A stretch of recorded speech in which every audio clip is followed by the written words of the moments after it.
ասեմ ձեզ, ես էլ հենց առաջին անգամ, երբ որ վերցրել եմ իմ ձեռքը, անկեղծ ասած,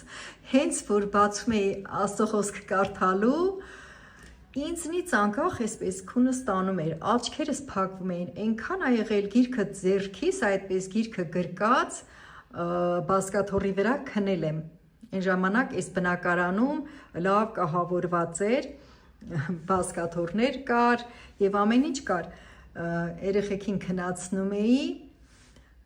ես ասեմ 25 տարեկանից եմ սկսել Աստվածաշունչ կարդալ ու շատ վատ վիճակի մեջ էի հայտնվել առողջապես, տառապում էի միգրեն կոչված հիվանդությամբ,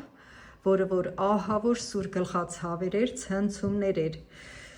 Եվ երբ որ ես սկսեցի կարդալ Աստվածաշունչը եւ իմ բնակավայրի մեջ բարի աստվածապաշտ մարդկանց հետ էի շփվում, իրենք աղոթում էին ինձ համար, ես էլ սովորեցի ճիշտ աղոթել, ճիշտ ձևերով աղոթել Աստծուն, այդ ժամանակ Աստված ինձ բժշկեց, մեկ հպումով իմ վրայից վերցրեց այդ ծանր գլխացավերը եւ մինչեւ առ այսօր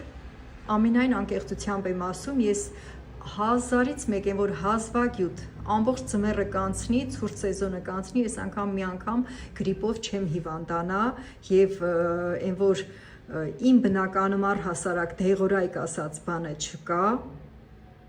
այն որ ձևականության համար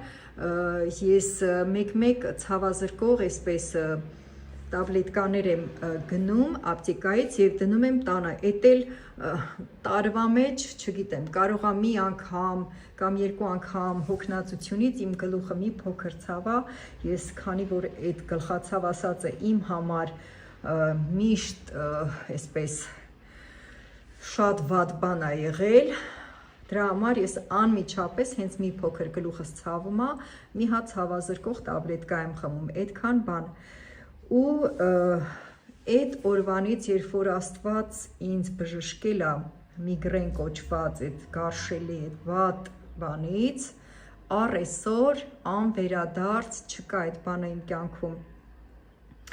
Այսպես ուրեմն շատ եմ ուզում, որ մարդիկ հայազգի մարդիկ հատկապես հավատան արարիչ Աստծուն եւ գտնեն այդ միակ ճշմարիտ ճանապարհը, որը որ սփոփանք է մեր հոգիներին, որը որ շատ հզոր օգնություն է երկնքից,